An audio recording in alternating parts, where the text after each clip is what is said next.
අයියෝ මේ වගේ රටක් දූෂණ දූෂණ ෂුවර් එකටම ආයේ දෙකක් නැහැ කොල්ලගේ තමයි වරද. දැන්ටමත් කොල්ල හැංගිලා ඇත්තේ. එකක් හරි එකක් වැරදි. කොල්ලගේ තමයි වැරද. ඒක හරි හැබැයි කොල්ල හැංගිලා නැහැ. කොල්ල එලිපිට ඔය ඉන්නේ කොටියා සයිනයිඩ් කරලා එල්ල ගත්තා වගේ බෙල්ල වටේ රෙද්ද උතාගෙන වැඩේ වැරදුණු ගමන් එල්ලෙන්න වගේ. අනේ අම්මපා දූෂණේ කියපු ගමන් දැන් ඔළුවට මෝල් ගහෙන් ගැහුවා වගේ කෙලින්ම මතක් වෙන්නේ ලොක්කනේ. ගහන ගැහිල්ල දෙයියනේ. මී මැස්සෝ වදේ ගැහුවා වගේ පවුල් පිටින්ම වහගෙන දෙන්නේ බටේට පේනවා කියලා දොයි පරපුර වට කරගත්තම. මෙතන මේ බයිලා කියව කියන්න මට වෙලාවක් නැහැ. මම යනවා යන්න. හෙට ඉන්ටර්විව් එකක් තියෙනවා ජොබ් එකකට. බස් එක යනවත් අතේ පිච්චියක් නැහැ. රුපියල් 100ක් දෙනවකෝ. ඉන්ටර්විව්. පිච්චියක් නැහැ රුපියල් 100ක්. මේ කාලේ අහලා තියනවද රුපියල් 100ක් වර්ස් එකේ දාන් ගිහින් ජොබ් එකක් අරන් ආපු කෙනෙක්? එහෙම අනේ උන්ට ජොබ් එකට දුන්නෙත් ඉන්ටර්විව්ම විතරයි. ඇත්තනේ නං සකිසඳ අපි මේ දඩයන් යුගය, එන්ඩේර යුගය, පරිගණක යුගය පහු කරලා ඇවිත් ඉන්නේ ගරණ යුගයටනේ. පුදුම ගැරිල්ලක්නේ. ඒත් ඉතින් අපිට පිච්චියක් නැහැ තමයි. උන් ගරාගෙන යනවා. අපි කතිර ගහගෙන යනවා. මේ ඉතින් අන්තිම ලාස්ට් ෆයිනල් ගැරිල්ල තමයි. මෙදා පාරෙන් පස්සේ ගැරිලි වාන. මම මේ ළඟදී දවසක් කොළඹ ගියා ලයිසන් එක හදාගෙන එන්න. ඩෙන්ටි කාඩ් එකත් හදාගෙනමයි ගියේ. බස් එකට නැග කොළඹ යන්න. ස්ටෑන්ඩ් එකේදී කොන්දොස්තරගෙන් කවු දෙකෙක් කප්පම් ගත්තනේ. ඩෙන්ටි කාඩ් එක හදන්න ගියා. එතන කප්පම්. වාහනයක් නවත්තන්න බෑ කප්පම් දෙන්න ඕනේ. ලයිසන් ඔෆිස් එක ළඟ කප්පම්. පුදුම කප්පම් ගැනිල්ලක්නේ වෙන්නේ. ඕ මොනවද අයියන්ඩි මේ වෙන දේවල් දැක්කම උන් තාම එල්බෝඩ් කියලා හිතෙයි. පාරක් හැදුවොත් කප්පම්. ටෙන්ඩර් වෙනම. ටෙන්ඩර් පාස් කරගන්න වෙනම. තාර පටවන්න වෙනම. බාන්න වෙනම. අතුරනවට වෙනම. තනකොළ අල්ලන්න වෙනම. තනකොළ වවන්න වෙනම. වැවුනම කපන්නත් වෙනම. එච්චර පගා ගහලා හදන පාරේ නිකන් යන්න දියන් ඒත් නැහැ. ඒකටත් ගෙවපන්කෝ. එච්චරද? පාරට බැස්සම ඉතුරුව ආයෙත් මතක් කරන්න ඕනේ නෑනේ. ඒක හැබැයි අපිට පුදුම සුබ අනාගතයක් නේ තියෙන්නේ. මේක මෙහෙමම යන්න දුන්නොත් ඇත්තටම අබසරණම තමයි. වෙන එකක් තියා මේ පළාතේ කපුටෙකුට එහා පළාතේ ගහක අත්තක වහන්නවත් බැරි වෙනවා ලොක්කගේ අතමිට මොලවන්නේ නැතුව. ඔය පහුගිය කාලේ කතාවනේ. හයිවේ එකක් ගහන්න හයිවේ 3ක සල්ලි වියදම් කරලා කියලා. ඒකට දොසක් කියන්න බෑ හාමුදුරුවනේ. සමාවෙන්න මේ අපේ නංගි මාත් පොඩ්ඩක් සිස්ටම් එකට සෙට් වෙලා වගේ වුණා. ඒකට දොසක් කියන්න බෑ.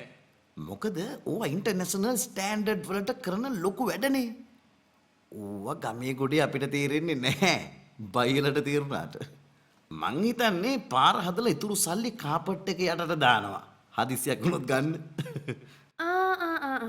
හදිසියක් වුණොත් උස්සලා ගන්න. මොකද්ද? නෑ මේ හදිසියක් වුණොත් කාපට් එක උස්සලා සල්ලි ගන්න. සල්ලි නෙමෙයි අපේ මහජනතාවට අහු වුණොත් මුන්ව උස්සලා ගන්න කුදලා ගන්න. ඔව් උස්සලා කුදලා ගන්න.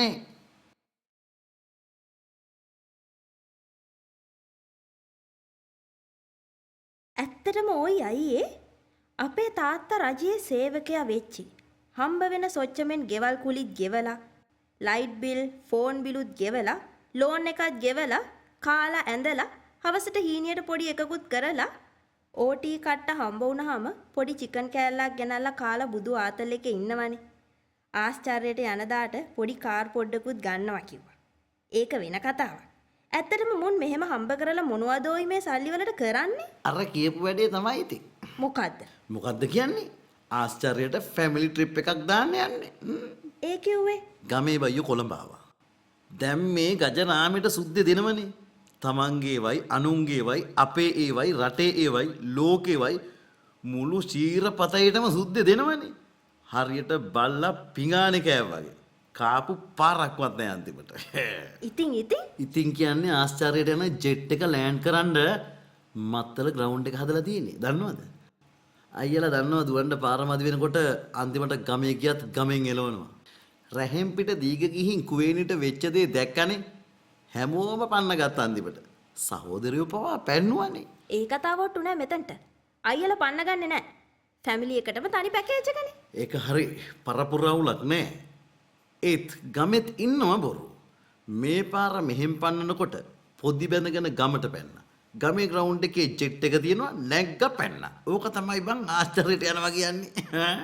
ආශ්චර්ය කියන්නේ සීෂෙල් වෙන්න බැරිද? කටකරුණාවයි. සීෂෙල් වෙයි අන්තිමට මේ රටේම රීරි මාංශ ඌරගෙන කන විදියට සීසෙල් තමයි. නරකාදිය තමයි පේන්නේ.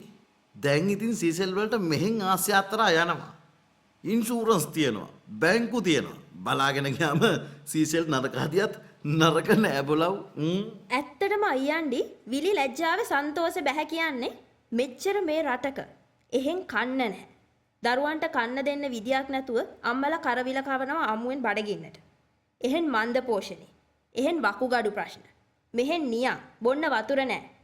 එහෙන් චෑන්චූංගගා චීන රළ උන්ගේ රටේ වගේ මෙහෙ වැඩ. අපේ උන්ට ජොබ් නැතුව මහපාරේ.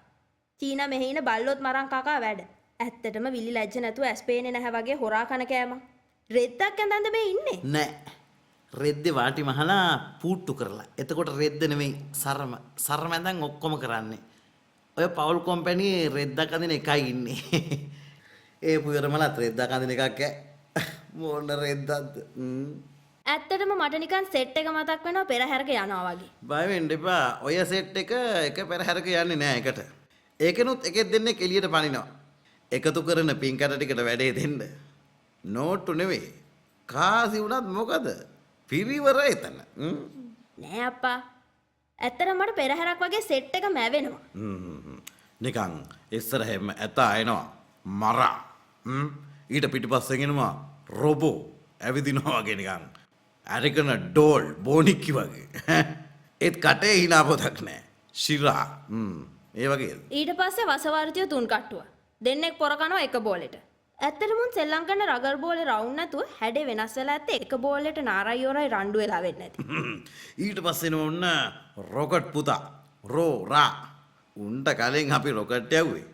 පොතක පිටුවක් පේන්න බෑ. කැඩුවා, හැදුවා, යවුවා. ඕ අපිට නම් රොකට් නැතින් ඉතින්. අරපු අතක් නෑ අනිත් තුන් කට්ටුව. ගෝරා. පාරක් හදන්න තියනවා නම් වෙන මුකුත් නෑ. බඩු ෂුවර්නේ. ගල පැටෙව්වත් බඩු. ගල බෑවත් බඩු. ගල ඇල්ලුවත් බඩු. ඉර ඇන්දත් බඩු. ඉතින් පාරවල් අලුතෙන් කපලත් කාපට් දාලා වටේටම ගල් අල්ලයි. කවදා හරි දවසක අපේ ගේ මැද්දෙන් කාපට් පාරවල් ගියත් පුදුම වෙන්න එපා. බඩු ෂුවර්නේ.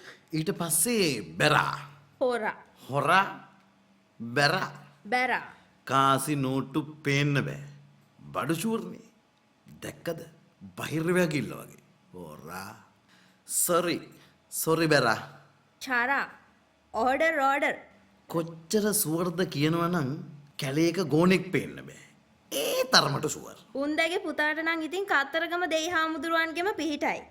පෙරහැර මාසේ තිබුණා නම් තව අරල ඊළඟ පෙරහැරට කරඬුව ගෙනියන්න පුළුවන් ගානට. ඒක අතකින් උන්ට බනින එක වැරදි නේද? අපිටත් යමක් දීලාලුනේ. දීලා. ඒකද මගෙන් ඉන්ටර්විව් යන්න තියෙනවා කියලා බස් ගාස්තු වලට රුපියල් 100ක් ඉල්ල ගත්තේ. නෑ මේ මගේ ටිකිරි මොලේට කල්පනාවට ආවේ අර නිවාඩු කබරාල කියන්නේ. දන්නවද? අපේ ඒක පුද්ගල ආදායම ඇමරිකන් ඩොලර් 4000ට නැගලා කියලා කියනගෙන. මුන් ඔක්කොම මට හිතෙන්නේ හීනෙන් මරු කියවන්නේ.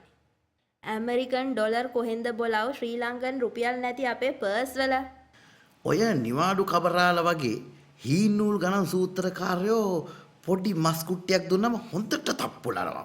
තැනක් නොතැනක් නෑ. කොටින්ම කියනවා නම් කට තියෙන තැනත් මතක නැති වෙනවා මං හිතන්නේ. අනිත් උන්ද ගමරාලගේ ලේකම් ගොයියා. උන්දටත් වගේ වගක් නෑ. හෙන තාක්ෂණයක වැඩ. පීටර් වලින් ලොරි පාට් දාන්න යන්නේ. සාරම කැඩුනම හෙළුව පේනවා කියලා මුන්දලට මතක නෑ. හිඳෙන්න කලින් වල ඉහ ගන්නනේ කොයි අයියා දඟලන්නේ. හිඳිලා කියන්නේ දන හිස් වලටම හිඳිලා. වල ඉස්සට වතුර නෑ. බාල්දියට එන්නේ මඩ. ඒකනේ ඔය මඩද කියලා වගේ වගක් නැතුව ඔහේ ඇදගෙන නාන්නේ. කට කරුණාවයි සුදු වෑන් එකකින් ඇවිත් උස්සන් යයි. දැන් සුදු වෑන් නඩුයි මගේ හිතේ. තියෙන ඒවත් පාට වෙනස් කරලා. වැරදිලා හරි සුදු වෑන් එකක් තිබුණොත් කාව හරි උස්සන්න යවයි කියලා දැන් රටේ මිනිස්සු සුදු වෑන් වල පාට වෙනස් කරලා. ඉතින් දැන් පාට එච්චර අවුලක් නෑ. එහෙම පාට වෙනස් කරන්න බෑ. ඒවට නීතියෙන් අවසර ඕනේ. ඇත්තද? මටත් කවුරු හරි කිව්වා එහෙම එක්කෙනකින් අවසර ගන්න ඕනේ කියලා. මම හෙව්වා. මට හම්බුනේ නෑනේ. කවුද මේ කවුද නම කිව්වේ මේ නීතිය නේද මේ කොහේ තියෙන එකක්ද ඕක? සෝරි මේ කොහේ ඉන්න කෙනෙක්ද? නීතිය නේද? නීතිය නේද? ලංකාවේ දැන් නීතියනේ. ඕකේ මට පටිනා රෝයි. පලන් ගියාම හරි ප්‍රශ්න නේද? ඔව්. දන්නේ නැද්ද? දැන්ද නැගිට්ටේ? නෑ මං නැගිටලා ඉන්නේ මට හිතෙන්නේ. ඒත් අර පච TN එකයි පජාත වාහිනියයි බලලා වැවේ ගෙදර පත්තර ටික බැලුවාම මේ රට මාර එකක්නේ හලෝ. කිසි ප්‍රශ්නයක් නැහැනේ. කැරම් බෝඩ් එකේ ඩිස්ක් එක යනවා වගේ හරි සුමටව යනවානේ. ඇත්තටමයි. බලලා නැද්ද? බැලුවා. මට දැන් මතක් වුණේ. උන්ට නිින්ද ගිහිල්ලාද කොහෙද? හීනෙන් කරන වැඩමයි හිතේ ඕවා. ඉන්න මං ගිහිල්ලා ඇහැරවලා එන්න. පියවි සිහියෙන් ඉන්න එපැයි රස්සාව කරන්න. ඉන්න මං ගිහින් ඇහැරවලා එන්න. මුන් තද නින්දෙමයි හිතේ. යන්න පුළුවන්. හඩු ගඳ තමයි ඉවසන්න බැරි.